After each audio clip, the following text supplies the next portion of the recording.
పట్టణ మరియు పరిసర ప్రాంత ప్రజలకు మెరుగైన వైద్య సేవల కోసం దూర ప్రాంతాలకు వెళ్లకుండా ఇప్పుడు మన పొదిలి పట్టణంలోని మెరుగైన వైద్య సేవలు అందిస్తున్నారు. మన ఉడుమల హాస్పిటల్స్ పొదిలి మరియు దర్శి బ్రాంచెస్ నందు ఇటీవల వైసీపీ వాళ్ళు కోటి సంతకాల సేకరణ అని చెప్పి తిరుగుతా ఉన్నారు.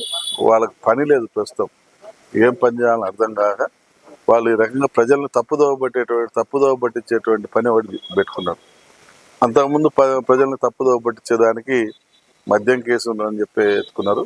తీరా మద్యంలో వాళ్ళు దొంగలుగా దొరికిపోయేసరికల్లా ఇప్పుడు మెడికల్ కాలేజ్ ప్రైవేటీకరణ అని చెప్పి ఒక వంక పెట్టుకొని తిరుగుతాను.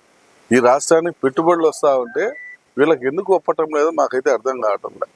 8,500 కోట్ల రూపాయలని ప్రైవేటు వ్యక్తుల ద్వారా పెట్టుబడి తీసుకుని వచ్చి ఇచ్చి ఈరోజు హాస్పిటల్స్ పట్ల దృష్టి పెట్టి చేస్తూ ఉంటే మీరు ఎందుకు దీనికి అడ్డు చెప్తున్నారో మాకైతే అర్థం కావట్లేదు. మీకంటే ఎక్కువ మెడికల్ సీట్లు తెస్తున్నాం కదా, అలాగే మీకంటే ఎక్కువ డబ్బు ఖర్చు పెట్టి మేము 25 లక్షల వరకు ఆరోగ్యశ్రీ వర్తించే విధంగా తీసుకొస్తా ఉన్నాం కదా, అలాగే ప్రీ ఓపీ అని చెప్పి ఇచ్చాం కదా.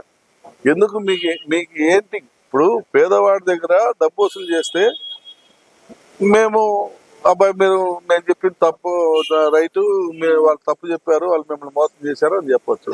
మేము 100% 33 సంవత్సరాల పాటు ఫ్రీ ఓపీ ఐపీలో గవర్నమెంట్ నిధులతోటి మీకు చేపిస్తామని చెప్పి చెప్తా ఉన్నాం. మీరు పని పాట లేకుండా కోటి సంతకాల సేకరణ అని చెప్పి ఊరు తిరుగుతూ ఉన్నారు.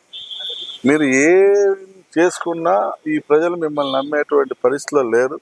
మీరు చేసినటువంటి దుర్మార్గాలు, మీరు చేసినటువంటి దురాగతాలు ఈ ప్రజలు మర్చిపోయే పరిస్థితిలో లేరు. ఇంకా మీరు మళ్ళా లైన్లోకి రావాలంటే ఇంకొక 20 సంవత్సరాలు పడుతుందేమో. అంతవరకు మీరు చక్కబని చేసుకుంటే కూర్చోమని చెప్పి ఈ సందర్భంగా తెలియజేస్తాను.